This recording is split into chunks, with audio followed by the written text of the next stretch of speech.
Hello ಎಲ್ರಿಗೂ ನಮಸ್ಕಾರ. 27ನೇ ತಾರೀಕಿನಿಂದ ಇಂಡಿಯಾ ವರ್ಸಸ್ ಶ್ರೀಲಂಕಾ ಸರಣಿ ಆರಂಭವಾಗಲಿದೆ. ತಮ್ಮೆಲ್ಲರಿಗೂ ಇದು ಗೊತ್ತೇನೇ ಇದೆ. 27ನೇ ತಾರೀಕಿನಿಂದ T20 ಸರಣಿಗೆ ಸ್ಕ್ವಾಡ್ ಎಲ್ಲ ಬಿಟ್ಟಾಗಿದೆ ಆಲ್ರೆಡಿ. ಈ ಸ್ಕ್ವಾಡ್ನಲ್ಲಿ ಪ್ಲೇಯಿಂಗ್ 11 ಬೆಸ್ಟ್ ಯಾವುದಿರ್ಬೋದು, ಹೇಗೆ ಮಾಡಿದ್ರೆ ಪ್ಲೇಯಿಂಗ್ 11 ಬೆಸ್ಟ್ ಇರ್ಬೋದು T20 ಸರಣಿಗೆ ಅಂತ ಈ ವಿಡಿಯೋದಲ್ಲಿ ನೋಡ್ಕೊಂಡು ಬರೋಣ. ಅದಕ್ಕೂ ಮೊದಲು ಚಾನಲ್ಗೆ ಹೊಸಬರಾಗಿದ್ದರೆ ದಯವಿಟ್ಟು ಸಬ್ಸ್ಕ್ರೈಬ್ ಮಾಡಿ ಸ್ಪೋರ್ಟ್ಸ್ ಅಪ್ಡೇಟನ್ನು ಪಡೆಯಿರಿ. ಬನ್ನಿ ಪಟಾಪಟ್ ಅಂತ ವಿಡಿಯೋ ಶುರು ಮಾಡೋಣ.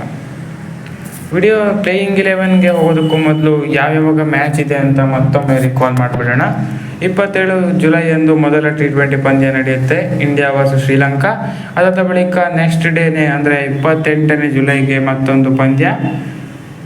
ಕೊನೆಯ ಪಂದ್ಯ 30 ಜುಲೈಯಂದು ಸೇಮ್ ಸ್ಟೇಡಿಯಮ್ಮು ಪಲ್ಲಿಕೆಲೆಯಲ್ಲಿ ನಡೆಯುತ್ತೆ. 3 T20 ಪಂದ್ಯಗಳು ಕೂಡ.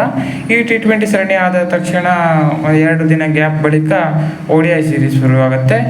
2 ಆಗಸ್ಟಿಂದ ODI, 2, 4 ಮತ್ತು 7ನೇ ಆಗಸ್ಟಂದು 3 ODI ಪಂದ್ಯಗಳು ನಡೆಯಲಿವೆ.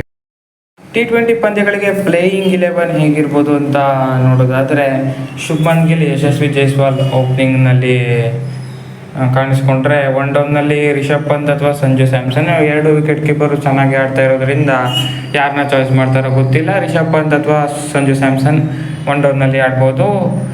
2 ಡೌನ್ ಸೂರ್ಯಕುಮಾರ್ ಯಾದವ್ ಅವ್ರದ್ದೇ ಪ್ಲೇಸ್ ಹೋದು ಅವರೇ ಆಡ್ತಾರೆ ಅನಿಸುತ್ತೆ. ನಂತರ ಶಿವಮ್ ದುಬೆ, ಹಾರ್ದಿಕ್ ಪಾಂಡ್ಯ, ಅಕ್ಷರ್ ಪಟೇಲ್. ಇನ್ನು ನೆಕ್ಸ್ಟ್ ರವಿ ಬಿಷ್ಣೋಯ್ ಅಥವಾ ವಾಷಿಂಗ್ಟನ್ ಸುಂದರ್ ಆಡ್ಬೋದು.